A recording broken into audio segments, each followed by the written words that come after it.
I don't know where else to turn. I can't talk to my mum about this. She's already a wreck. I can't talk to my dad because, well, he's the reason I'm writing this. I did something, and I thought I was doing the right thing. I thought I was saving him. But now the house is filled with a silence that is so much worse than the screaming I wish I could hear. And I see the look in my father's eyes, and I know I've made a terrible, terrible mistake. I need help. I need someone to tell me what I need to do. We live in a nice house, the kind of place people move to when they want a family. A big yard, a picket fence, flower beds my mom fusses over. It was a normal, happy place to grow up. Until the tree. It all started about 15 years ago. I was 10. My dad came home from work one day, absolutely buzzing with an energy I'd rarely seen. He was a quiet man, a decent man, worked a steady job in logistics, and his passions were small and manageable. He loved gardening. It was his escape. On this day, he was holding a small, wrinkled paper bag. "Look at this," he said, his eyes shining as he showed me a single gnarled black seed. It was the size of a pigeon's egg, strangely heavy, and covered in faint spiral patterns. Got it from a street vendor downtown, an old fella. Said it was special. Said it would grow into a great tree, a king in our yard. Said it would cast its shadow over the whole house and protect us. I was 10. I thought it was cool. My dad was a sane, rational man, but he always got a bit poetic when he talked about his garden. I just figured he was exaggerating to make his only kid excited. We planted it together, in the center of the backyard. It was a good memory. One of the last purely good ones, I think. The tree grew, and it grew fast. Faster than any tree has a right to grow. Within a couple of years, it was already taller than me. My dad was ecstatic. He tended to it like it was some kind of deity. He built a small, neat wooden fence around its base, not to keep animals out, but, it seemed, to designate its space as sacred.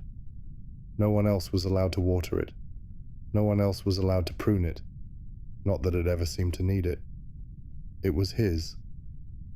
For years, my mum and I just accepted it. It was Dad's hobby, his thing. When he was out in the yard, kneeling by the tree, we knew that was his time. We didn't interfere. We didn't think much of it. But the tree kept growing.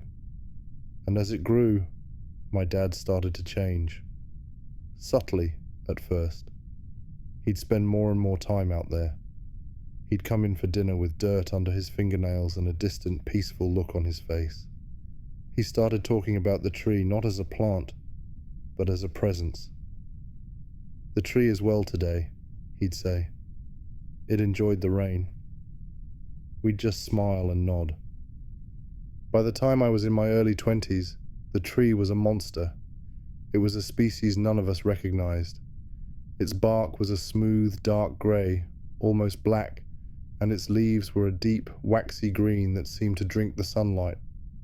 It towered over our 2-story house, casting a vast, profound shadow over the entire backyard for most of the day. And that's when we really started to notice the wrongness. The first sign was the other plants. My mum's prize-winning roses, the vegetable patch, the cheerful little flowers she planted every spring, and anything that fell under the tree's shadow for more than a few hours a day would wither and die. The soil beneath it became barren, grey, and hard as rock. Then, the animals. Birds stopped nesting in our yard. The squirrels that used to chase each other across the lawn vanished. Even our family dog, a golden retriever, would refuse to go into the backyard. He'd stand at the back door, whining, his tail tucked between his legs, refusing to set a single paw in the shadow. But the worst change was in my father. His obsession became his entire existence. He quit his job.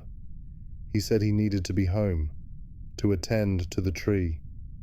He'd spend all day, from sunrise to sunset, sitting on a small bench he'd built directly under its densest branches. He just sat there. Sometimes we'd see him from the kitchen window, his head tilted as if he were listening to something. Sometimes his lips would move, and we knew, with a certainty that made us sick, that he was talking to it. My mom and I tried to reach him. We pleaded. We begged. "Honey, please," my mom would say, her voice breaking. "Come inside. Eat something. You look so thin." He'd just shake his head, a slow, placid smile on his face. "I'm not hungry. The shadow is enough. It's so peaceful here. It comforts me. It can comfort you too, if you just come and sit with me." We never did. There was something about that shadow. It wasn't just a lack of light. It felt cold. It felt heavy. It felt hungry. Standing at the edge of it felt like standing at the shore of a deep, dark ocean. You knew you shouldn't step in. The last weeks were the breaking point. He stopped coming inside at all, except to sleep in his chair in the living room for a few fitful hours. He was wasting away. His skin was pale and waxy. His eyes were sunken, but they held a serene, vacant glow that terrified me more than any anger could have. He was being consumed. The tree was eating him alive, and he was letting it. I decided I had to do something. I had to save him. The tree had to go. I waited until night. I watched through the window until he finally, reluctantly, came inside and slumped into his armchair, falling into his usual restless sleep. The house was silent. My mom was asleep upstairs. This was my chance. I grabbed the heavy wood-splitting axe from the garage. My hands were sweating, my heart pounding a frantic, terrified rhythm against my ribs. I stepped out the back door. The yard was bathed in the pale, ethereal light of a full moon, but the ground beneath the tree was a pit of absolute blackness. I stepped into the shadow. The cold was immediate, shocking. It wasn't a natural cold. It was a deep, draining cold that seemed to pull the warmth directly from my bones. I walked to the base of the tree. Its smooth black bark felt strangely slick to the touch, almost like skin. I raised the axe. As the metal head touched the bark, I heard it. A whisper, right beside my ear, a voice that was both male and female, old and young. It was a rustle of leaves and a sigh of wind, and a voice, all at once. "Don't." I stumbled back, my heart seizing in my chest. I looked around wildly. The yard was empty. I had to have imagined it. It was the wind. It was my own fear talking back to me. It had to be. I steeled myself, spat on my hands, and swung the axe with all my might. Thwack! The sound was dull, wet, not the sharp crack of axe on wood I was expecting. It felt like hitting a side of beef. The axe bit deep into the trunk. I wrenched it free, and a dark liquid, black in the moonlight, began to ooze from the gash. I ignored it. I swung again, and again, and again. I fell into a frantic, desperate rhythm, sweat pouring down my face, my muscles screaming. The wet, fleshy thud of the axe, the splatter of the dark sap, the deep, draining cold of the shadow. It was a nightmare. With every swing, the ooze from the gash flowed more freely. The coppery, metallic smell of it filled the air. It was a smell I knew, a smell that had no business being here. It was the smell of blood. I touched the sticky liquid with my fingers, brought them to my nose. It was blood. Thick, dark, real blood. Panic, stark and absolute, seized me. I wanted to run. I wanted to drop the axe and flee and never look back. But then I thought of my father, of his vacant, smiling face, of him wasting away on his bench. I couldn't stop. I had to finish it. I screamed, a raw, wordless sound of rage and fear, and I put everything I had into the last few swings. The gash widened, the tree groaned, a deep, shuddering sound that seemed to shake the very ground. And then, with a final, tearing shriek of splintering matter, it fell. It crashed into the yard with a ground-shaking boom, its great branches shattering my mom's empty flower pots. Silence. The shadow was gone. I was panting, leaning on the axe, my body trembling with exhaustion and adrenaline. My eyes were drawn to the stump, to the place where I had cut it. I pulled the small flashlight from my back pocket and aimed the beam at the wound. The inside of the tree wasn't wood. It was a chaotic, fibrous mass of what looked like dark red muscle and pale, glistening sinew, all woven around a central, horrifying core. Where I had cut the tree in half, I had also cut it in half. Embedded in the center of the trunk, integrated into its very being, was the torso of a human being. I could see the curve of the rib cage, the shape of the spine, the pale, rubbery look of preserved flesh. I had cut it clean through. The dark blood was still pouring from it, soaking into the ground. I didn't know what to do. I couldn't scream. I couldn't move. My mind simply stopped. What was this?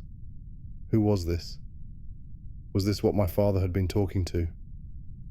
Burn it. The voice came from behind me. It was quiet, raspy, and broken.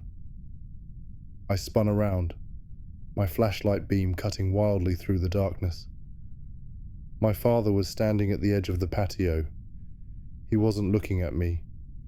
He was staring at the fallen tree, at the mangled, bleeding stump, and the expression on his face. It was the most profound, gut-wrenching sadness I have ever witnessed. The vacant serenity was gone, replaced by a grief so deep it looked like it had cracked his very soul. "Dad?" I whispered. "We have to burn it," he repeated, his voice hollow. "All of it. Now." We worked together in a grim, silent ritual. We hacked the branches and the great trunk into manageable pieces. We dragged them into a pile in the center of the yard. My father moved like an old man, his newfound clarity costing him all his strength. He never once looked at the horrifying thing at the heart of the trunk. We doused the pile in gasoline, and my father threw the match. The fire went up with a roar, a greasy black smoke that smelled of burning meat and something else, something acrid and deeply wrong. We stood there for hours, watching it burn, until the great tree that had dominated our lives was nothing but a pile of glowing embers and a scorched black circle on the lawn. I thought I had saved him. I thought I had cut out the cancer that was killing him. But I was wrong. It's been a week. The tree is gone. The shadow is gone. My father, he's inside. He eats what my mom puts in front of him. He sleeps in his own bed. He's physically present, but he's not here. The obsession is gone, but the peace, twisted as it was, is gone too. It's been replaced by a constant humming anxiety. He paces the house. He stares out the window at the empty space in the yard. He jumps at every unexpected sound. He doesn't speak. Not a single word since that night. He just looks at me sometimes, with those haunted, broken eyes, and I feel like I'm the monster. I destroyed the thing that was consuming him, and in doing so, I seem to have destroyed him too. I traded a smiling zombie for a silent, terrified ghost. What was that thing? What did I do? And how do I fix my dad? Is there any way to bring him back from whatever edge I've pushed him over? Please, if anyone has any idea what happened here, tell me. The silence in this house is getting louder every day.